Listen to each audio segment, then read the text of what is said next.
రాష్ట్ర ముఖ్యమంత్రి వర్యులు శ్రీ నారా చంద్రబాబు నాయుడు గారు, అలాగే ఉప ముఖ్యమంత్రి వర్యులు కొణిదెల పవన్ కళ్యాణ్ గారికి నా యొక్క ధన్యవాదాలు తెలియజేస్తున్నాను. ఎందుకంటే ఈరోజు గ్రామాలే చాలా కారణం అవుతున్నాయి అభివృద్ధికి. దీనికి కారణం ఏంటంటే మన భారతదేశం ప్రపంచ దేశాల సదస్సున అగ్రగామంలో నిలుస్తుందంటే గ్రామాల్లో ఇలాంటి గ్రామ సభలు పెట్టుకోవడం వల్లనే. నేను చూస్తున్నాను, గ్రామ సభకు వచ్చినట్లేదు నాకు. ఒక మార్కెట్లో, ఒక ఫిష్ యార్డ్లో ఎలా అయితే బేరాలు ఆడుకుంటారో అట్లా అనిపిస్తుంది. దీన్ని మేడం మీరు ఇంకోసారి ఇట్లా రిపీట్ అవ్వకూడదు. మేము చూస్తున్నాం, మొదట అన్నయ్య మాట్లాడినప్పుడు కూడా ఇట్లానే మాట్లాడుకుంటున్నారు. ఇవేమో మాట్లాడుకున్నది ఏదో మీ ఇంట్లోకి వెళ్ళి మాట్లాడుకుంటే మంచిది. సమస్యల మీద అధ్యయనం చేయడానికి మనం వచ్చాం. ఏం బాగాలేదు పరిస్థితి. అలాగే మా గ్రామానికి వచ్చినట్టయితే గులివెందర్ అగ్రహార గ్రామం, నేను కొలయ కనెక్షన్కి 1.5 year అయింది అప్లికేషన్ పెట్టి. 1.5 year అయింది నేను కొలయ కనెక్షన్ పెట్టి. నేను రాజకీయాల్లో రావడానికి ప్రధాన కారణం కూడా ఆ సమస్య.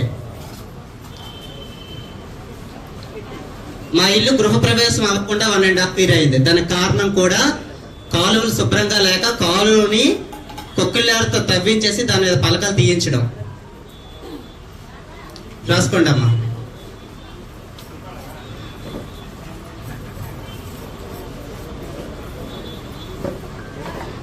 చక్కగా పట్టణాలకు వెళ్ళి ఉద్యోగాలు చేసుకోవాల్సిన పరిస్థితి ఉండేది. ఇవన్నీ ఎవరు పట్టించుకోకపోతే మాలాంటి యువకులు రాజకీయాల్లోకి వచ్చి వాటిని సరిదిద్దాల్సిన పరిస్థితి వస్తుంది.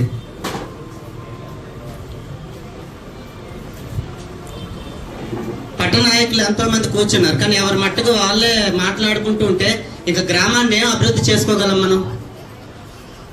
ప్రధానంగా అగ్రహార గ్రామంలో మరుగుదొడ్ల నిర్వహణ ఉంది. చూస్తే అందులోకి వెళ్ళలేని పరిస్థితి. నిధులు చూస్తే ఖచ్చితంగా వస్తున్నాయి, కానీ వాటి పరిశుభ్రంగా లేదు.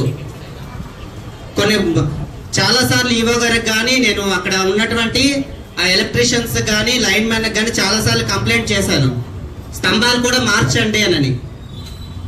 కొన్ని స్తంభాలు చూస్తున్నట్టయితే కాకి వాలితే ఆ స్తంభాలు పడిపోతాయేమని భయం వేస్తుంది. ఆ వీడియోస్ కూడా నా దగ్గర ఉన్నాయి, ఆల్రెడీ సెండ్ చేశాను వాళ్ళకి. ఏం పట్టించుకుంటున్నారు?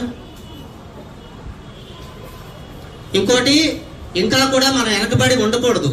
గ్రామాల్లో కట్టెల పొయ్యి మీద వంట వార్పు చేసుకుంటున్నారు. దానివల్ల కళ్ళ సమస్యలే కాకుండా ఊపిరితిత్తు సమస్యలు కూడా వస్తున్నాయి. వాటిని కూడా మనం నివారించాలంటే ప్రతి ఒక్క ఇంటికి కూడా గ్యాస్ కనెక్షన్ అనేది చాలా అవసరం. వాటిని కూడా మీరు ర్యాలీల రూపంలో మీరందరూ మహిళలు తీసుకోవడం తప్పనిసరిగా ఉంటుంది. దయచేసి ఎవరినైనా నేను బాధ పెట్టొచ్చు, కానీ ఇది వాస్తవాలు నేను మాట్లాడుతున్నాను. ఇంతవరకు వాస్తవాలు మాట్లాడారో లేదో నాకైతే తెలియదు. నా వరకు వస్తే మాత్రం ఖచ్చితంగా చర్యలు తీసుకుంటాము. అందరూ కూడా ఇది అవగాహన కార్యక్రమాలు తెలియజేయాలి. మన పేపర్లోనో టీవీల్లోనో ఇచ్చేస్తే సరిపోదు. మనం ప్రతి ఒక్క గ్రామానికి వీధుల్లోకి వెళ్ళి పరిశుభ్రత గురించి చెప్పాలి.